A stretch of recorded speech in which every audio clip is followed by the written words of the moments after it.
narito na naman tayo para sa isang napaka-sweet at nakakakilig na love story nila Kalingap Edu at Ate Viancy. Tulad mo ay aking makilala.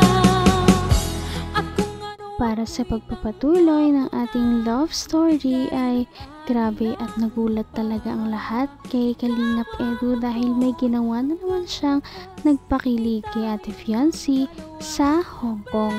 Ito ang pagpapatuloy ng kanilang mga kilig moments na nangyari sa kanilang Hong Kong trip. Noong nakaraan nating video ay makikita natin na sila ay naggagala dito sa Hong Kong at sobrang nag-enjoy si Ate Viancy sa mga magagandang pailaw. At noong umupo nga muna sila sandali ay biglang nagulat ang lahat dahil may binigay si Kalingap Edu kay Ate Viancy. Ano kaya iyon? Ito na at pagtatunghayan na ninyo ang pagpapatuloy ng kanilang kilig moments sa Hong Kong.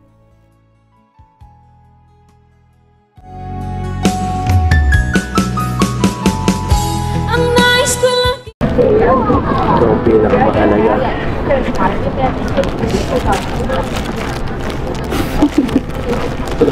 O bakit?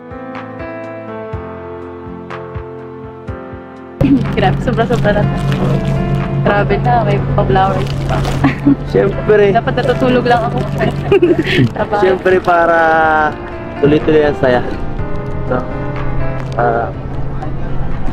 Yan ang ulo. Makiuso naman tayo kahit pa paano. Makiuso naman tayo sa mga millennial kahit pa paano. Next time ko ba tayo nakatanggap ko nila ng Valentine's? Uy. Sigurado seryoso ka? Ako pa lang.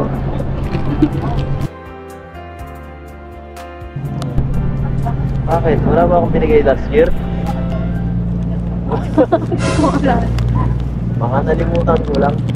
Kaya di ako nakapagbigay. Alam mo, ito siguro ang pinakamagandang Valentine's Day sa buong buhay ko. Ako din siguro kasi nasa ibang bansa. Oo. Tapos kasama pa kita, no? Kaya doble ang saya. Ito mga ganung bagay na ano ko lang to eh. Nai-imagine ko lang to eh. Nai-imagine ko sa utak ko. No? Kasama mo yung taong mahal mo. Ano ka lang. Masaya lang. Kung ano ako'y tanggap mo na, hindi ka rin nag-alilangan. Grabe talaga ang saya ni Ate Viancy dahil ito ang unang bouquet na kanyang natanggap sa ibang bansa.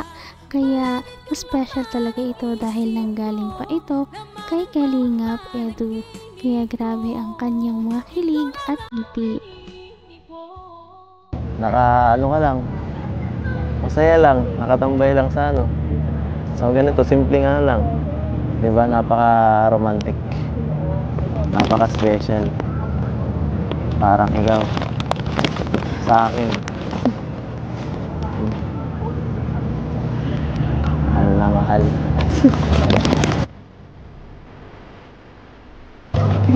Salamat ha. Ha? Wala yan. Siyempre, dapat lang. Araw-araw ko nga dapat ikaparamdam eh. Kaso, wala yung medyo... Sobra-sobra na yung ginagawa ko. Bakit naman?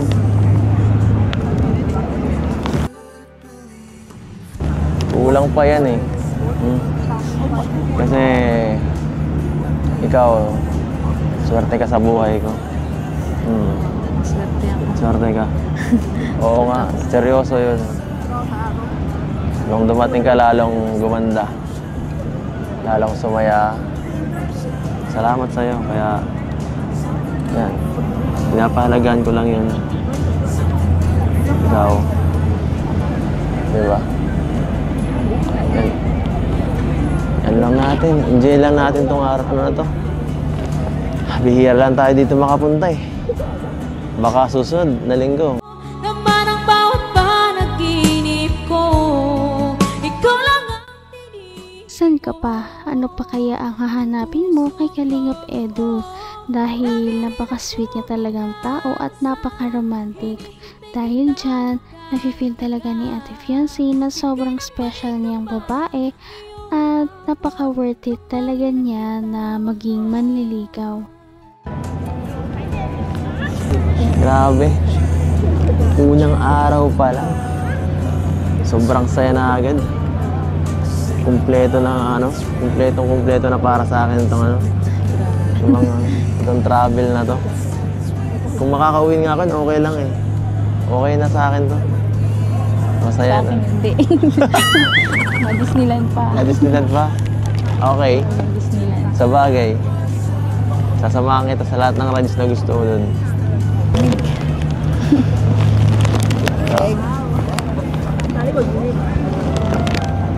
Malamig? Malamig bang konti? Sabi ko sa'yo eh. Dapat kasi nag-ano ka. Pinakapalan mo yung jacket mo. Halika nga. Okay ba to? Uminit na ba ng konti? Uminit na ba ng konti? Uminit na.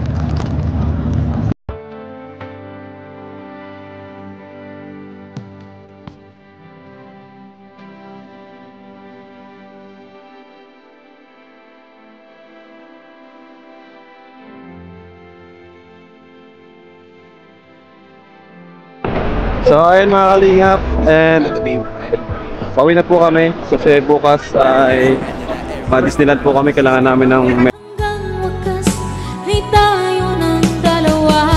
Palagi kang naman.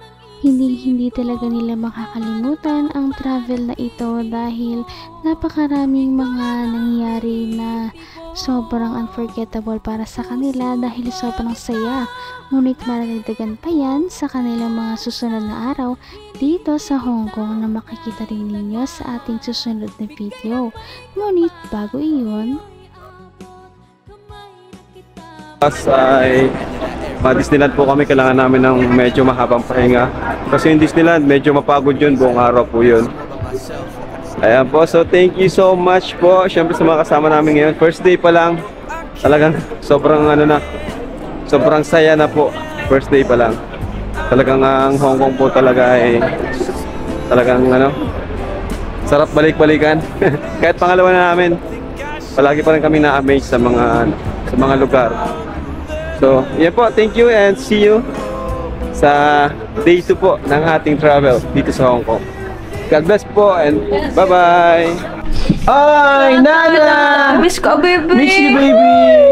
Wawa, baby, di kasama. Alright, dito na po kami. Yeah. Ate, thank you ate. Ano pa mo ate? Bell. Ate Bell. Si Ate Bell. Sinamahan po kami ni Ate Bell. Napakabait talaga. Oh. Maki-charge Kanina to, maki-charge na. Kain po kami guys. Ito. Namiss agad namin ng Jollibee guys. Hong Kong sila para sa Jack, oh. Grabe guys. Thank you po. Thank you so much. So, yun po ang aming ngayong araw. Itinerary. Sago, guys. Sarap matulog. Kain muna, kain bago tulog. ito na nga ang ating pinakahinihintay na travel ng EDC Love Team dahil sa susunod nating video ay makikita na ninyo ang kanilang paggagala at pag-i-explore sa Disneyland na silang dalawang magkasama, kaya naman mahabang pahingahan muna ang kanilang kakailanganin. Napaka-sweet talaga nila at napakabait ng tambalang ito, kaya maraming sumusuporta. Kaya naman, sana ipatuloy natin silang suportahan at mahalin si Viancy, si Kalingap Edu at ang Kalingap Team. Yun lamang at maraming salamat sa panonood. Abangan natin kung magkakatuluyan ba talaga si Kalingap Edu at Viancy. Hanggang sa muli! Bye! Ngayon'y abot